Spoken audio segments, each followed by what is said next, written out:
what would you say to those thinking of voting yes? And I'm wondering if I can add to that. Can you tell me a bit about your interaction with yes voters in South Australia, which is such a essential swing state? Well, I've been really, really clear about respectful dialogue in these conversations, whether people are no voters, whether they are yes voters, or whether they're not sure.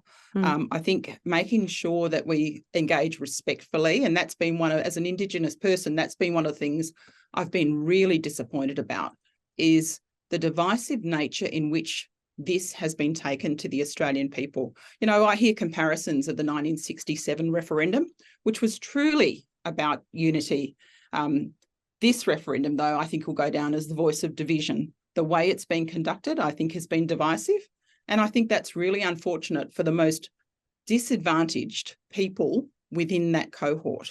How have you been setting an example then when speaking to voters about how to, disagree and have respectful conversations around the referendum? What have those conversations been like for you? Well, I challenge anybody to go and find a conversation where I've been disrespectful with regard to how I've engaged people in this. I've even been so respectful when people from Uluru, elders out there, rang me and said, we're very concerned with how we've been treated.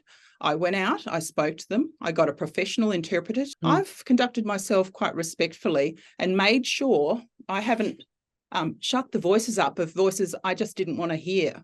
And I think that's a really important part of this process.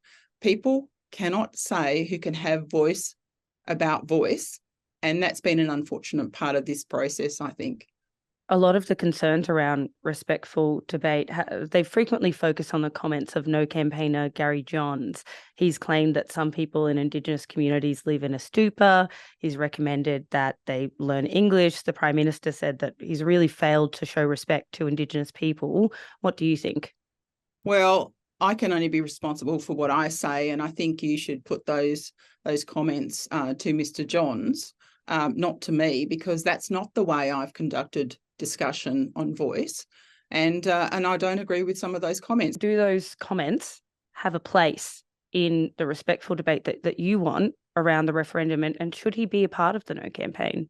Well, I amplify the voices of people who are focused on the very factual issues about why I will go to a ballot box and I will vote no. Have you spoken to Gary Johns? No, I don't know Gary Johns.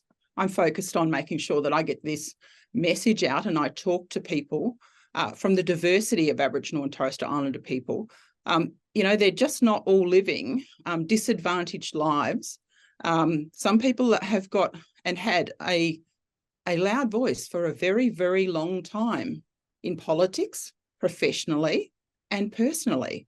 And I want to make sure that the information goes to people wherever they live, however they live, because they have a right to that information. And unfortunately, what I see and hear is that people who are out in remote and regional areas, which is where I come from, I'm a senator for South Australia, but I was born and raised in Alice Springs.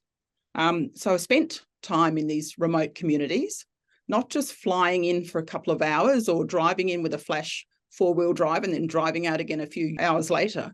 I've actually spent a great deal of time in those communities. And what I say is those people are entitled to information and they're telling me they're not getting it. So making sure that you communicate with people where, just paying their mobile phone bill is an issue at the moment. That's the other frustrating thing. This government seems to be so focused on voice that in a cost of living crisis where people are desperate, that's not their focus.